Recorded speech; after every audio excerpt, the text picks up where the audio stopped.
अब आपको दिखाने जा रहे हैं आज की सबसे बड़ी पॉलिटिकल स्टोरी। इसमें आपको बताएंगे कि बंगाल का हालचाल क्या है। जहां पीएम नरेंद्र मोदी आज विकास परियोजनाओं की पटकथा लिख रहे थे, तो दूसरी तरफ उसी बंगाल में एक ऐसी पटकथा भी लिखी जा रही थी जिसने ममता बनर्जी को बहुत बेचैन कर दिया होगा। टीएमसी के बागी गुट की शिकायत पर टीएमसी के 3 बैंक खातों को फ्रीज कर दिया गया। इन 3 बैंक खातों में जमा 440 करोड़ रुपए में से अब 1 रुपया भी ममता बनर्जी खर्च नहीं कर पाएंगी। लेकिन बात सिर्फ इसी रकम की नहीं है, सवाल है यहां पूरी टीएमसी की तिजोरी का। क्या सत्ता के बाद ममता के हाथ से खजाने की चाबी भी जाने वाली है, और टोटल खजाने में रकम है कितनी? सारे सवालों का जवाब देती है रिपोर्ट, जरा आप देखिए।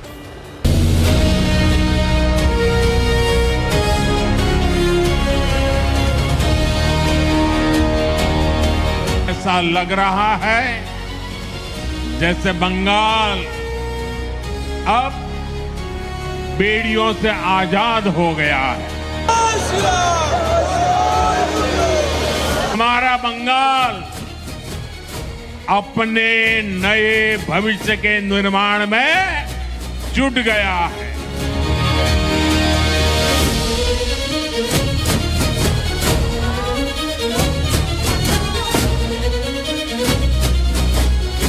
महाजीत के बाद पहली बार पश्चिम बंगाल में प्रधानमंत्री नरेंद्र मोदी की ग्रैंड एंट्री और ग्रैंड वेलकम।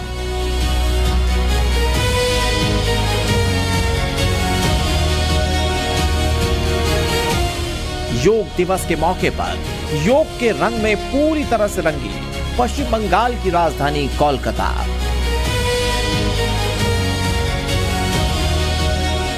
टीएमसी नेताओं को नॉनस्टॉप अंडा थेरेपी पर छिड़ा महासंग्राम। बीजेपी टीएमसी वर्कर्स में झड़प और टीएमसी के 3 बैंक खाते सीज होने के बाद ममता बनर्जी को 440 करोड़ का पहला करंट। पश्चिम बंगाल के ताजा अपडेट पर इस वक्त पूरे देश की नजर है। एक तरफ जहां ममता बनर्जी की मुश्किलें बढ़ती जा रही हैं, दूसरी तरफ बीजेपी ने बंगाल को सियासत का एपिसेंटर बनाकर रख दिया है। बीजेपी सरकार आने के बाद से बंगाल में कैसे बह रही है विकास परियोजनाओं की गंगा, और ममता के सामने कैसे आ खड़ा हुआ है तकलीफों का तूफान। क्या सच में टीएमसी के सभी बैंक खाते फ्रीज होने वाले हैं? इन तमाम मुद्दों की सिलसिलेवार तरीके से पड़ताल करेंगे। लेकिन सबसे पहले बात पीएम नरेंद्र मोदी की, जो बंगाल महाविजय के बाद पहली बार पश्चिम बंगाल पहुंचे, तो स्वागत के कई रंग नजर आए।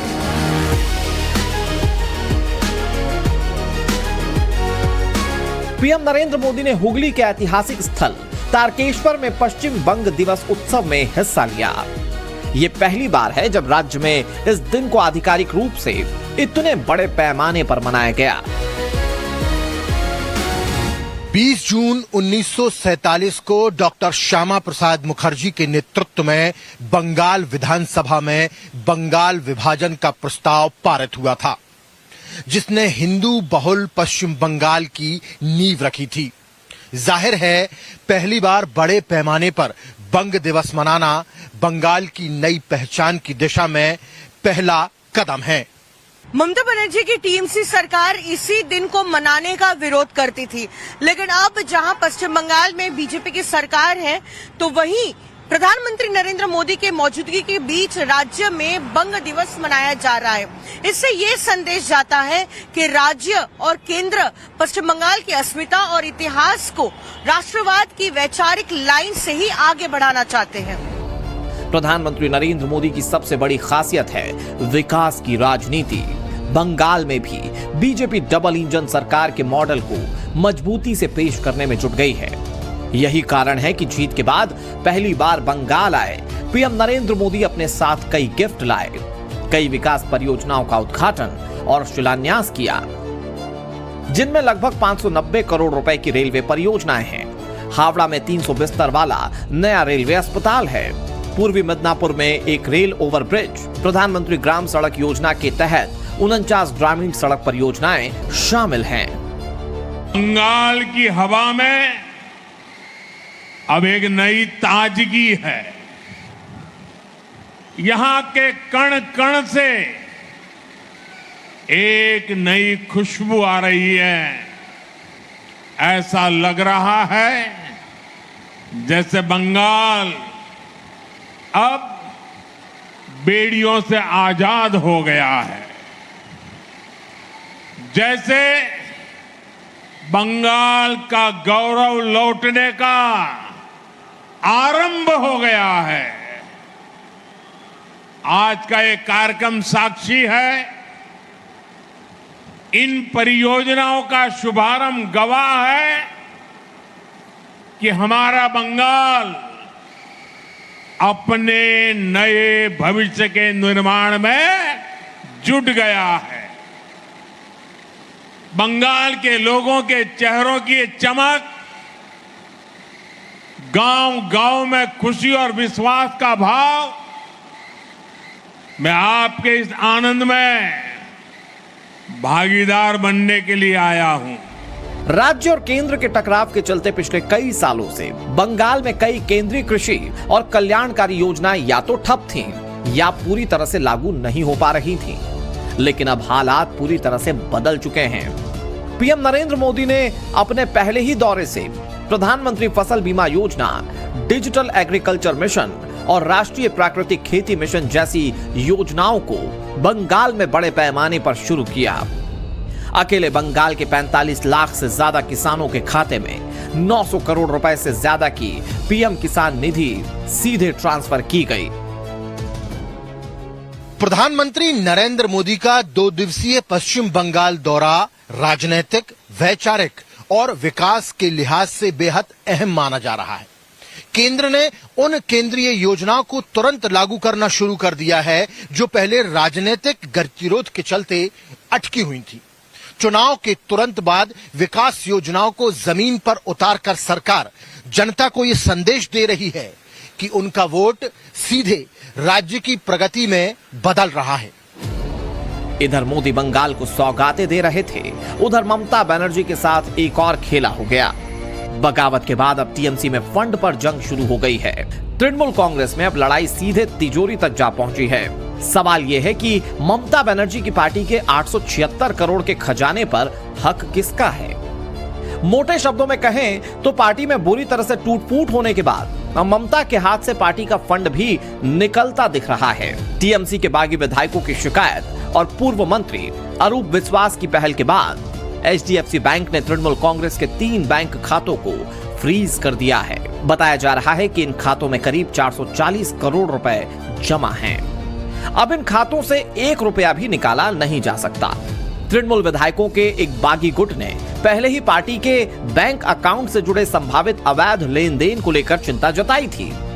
इसके बाद पुलिस ने शुक्रवार को टीएमसी के 3 बैंक अकाउंट्स फ्रीज कर दिए हैं।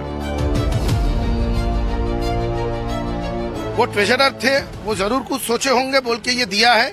इसका जवाब अरूप विश्वास दे सकता है, लेकिन ऐसा प्रक्रिया अरूप विश्वास अगर किया है तो ट्रेजरर के हिसाब से जरूर उनको कुछ लगा होगा, इसलिए उन्होंने किया है। पुलिस को दी गई तहरीर के मुताबिक टीएमसी के बागी विधायकों ने 3 बैंक खातों में हुए लेन देन की जांच की मांग की है। उनका आरोप है कि टीएमसी के खाते में यह रकम कटमनी की वसूली, सरकारी खजाने में गबन और घोटालों से इकट्ठा किए गए रुपयों से आई है। तृणमूल कांग्रेस के बड़े नेता और ममता सरकार में मंत्री रहे अरूप विश्वास ने 12 जून को कोलकाता में एचडीएफसी बैंक की सेंट्रल प्लाजा ब्रांच को ये चिट्ठी लिखकर पार्टी के सभी अकाउंट्स को फौरन फ्रीज किए जाने की मांग की थी, जिसकी रिसीविंग 16 जून की तारीख में दिख रही है। इसके बाद बैंक ने यह फैसला लिया है।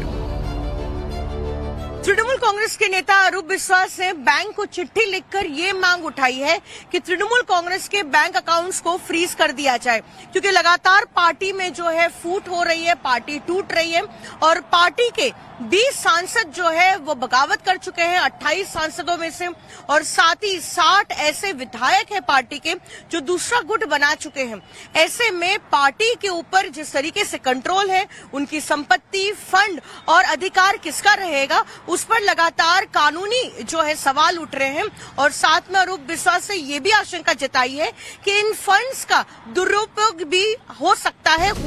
साफ है, सत्ता, सीएम का पद, सांसद, विधायक सब कुछ जाने के बाद अब ममता के हाथ से खजाना ही जाने वाला है। अब जरा टीएमसी की उस तिजोरी का आकार भी समझ लीजिए जिस पर लड़ाई छिड़ी हुई है। खबरों के मुताबिक तृणमूल कांग्रेस के अलग अलग बैंक खातों में कुल 625 करोड़ 79,87,264 रुपए जमा हैं। इसके अलावा तृणमूल कांग्रेस ने अलग अलग बैंक्स में 250 करोड़ 77,28,322 रुपए की फिक्स डिपॉजिट यानी कि एफडी करा रखी है। अगर बैंक बैलेंस और फिक्स डिपॉजिट को जोड़ दिया जाए तो पार्टी के पास बैंक में कुल 876 करोड़ 57,15,586 रुपए हैं। इतना ही नहीं, ऑडिट रिपोर्ट में 50 करोड़ रुपए के चेक भी दर्ज हैं। वहीं पार्टी के हेडक्वार्टर और रीजनल ऑफिस में 31,28,028 रुपए नगद के रूप में मौजूद हैं। यानी कि बैंक बैलेंस, एफडी, चेक्स और नकदी को मिलाकर तृणमूल कांग्रेस के पास करीब 927 करोड़ रुपए हैं। यानी कि 900 करोड़ से ज्यादा का फंड। अगर इस पर कंट्रोल चला गया तो ममता और अभिषेक के लिए ये बड़ा झटका होगा।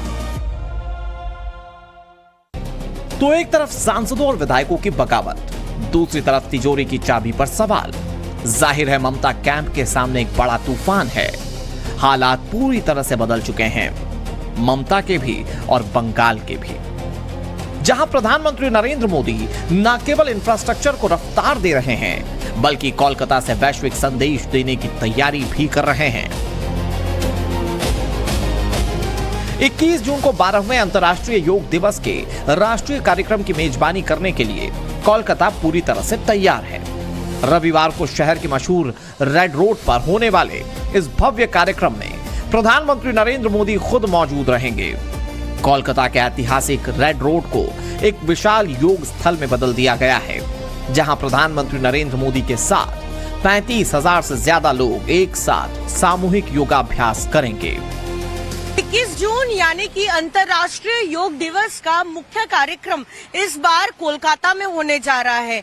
पश्चिम बंगाल में सरकार बदलने के बाद और बीजेपी की सरकार बनने के बाद ये पहली बार इतने बड़े पैमाने पर योग दिवस का आयोजन किया गया है और इस बार ये आयोजित किया गया है कोलकाता के ऐतिहासिक रेड रोड में। फिलहाल हमारी मौजूदगी उसी रेड रोड पर है और हम आपको तस्वीरें दिखा रहे हैं। यहाँ पर आखिरी चरण की तैयारियां चल रही है। हमारे सामने जो देख रहे हैं वो मुख्य मंच है और यहीं पर प्रधानमंत्री नरेंद्र मोदी शामिल होंगे, साथ ही पश्चिम बंगाल के मुख्यमंत्री शुभेंदु अधिकारी भी रहेंगे और इतने भव्य तरीके से जो है यहाँ पर पूरा आयोजन किया जा रहा है क्योंकि ये मुख्य प्रोग्राम होने वाला है। यहीं पर प्रधानमंत्री नरेंद्र मोदी शामिल होंगे और अभी हम जिस तरह से देख रहे हैं कि आखिरी चरण की तैयारियां चल रही है, जो बड़े पोस्टर है योगा के वो यहाँ पर लगाए जा रहे हैं, साथ ही वो पोस्टर जिसे प्रधानमंत्री नरेंद्र मोदी की तस्वीर है वो भी यहाँ पर लगाए जा रहे हैं और जिस तरीके से यहाँ पर मंच बनाया जा रहा है, यहाँ पर हम क्रेन से लेकर जेसीबी तक मौजूद देख रहे हैं इस पूरे वेन्यू पर। और साथ ही अगर हम आपको एक तस्वीर और दिखाएं कि इसी रेड रोड से जो सटा हुआ इलाका है और कोलकाता की हर एक सड़कों पर किस तरीके के झंडे लगाए गए हैं और योग दिवस के जो है पोस्टर भी लगाए गए हैं। हमारे सामने आप जो देख रहे हैं एक इम्पोर्टेंट इंटरसेक्शन है और इसी तरीके से पूरे जो शहर को एक तरीके से जो है योग महोत्सव में यहाँ पर कवर कर लिया गया है।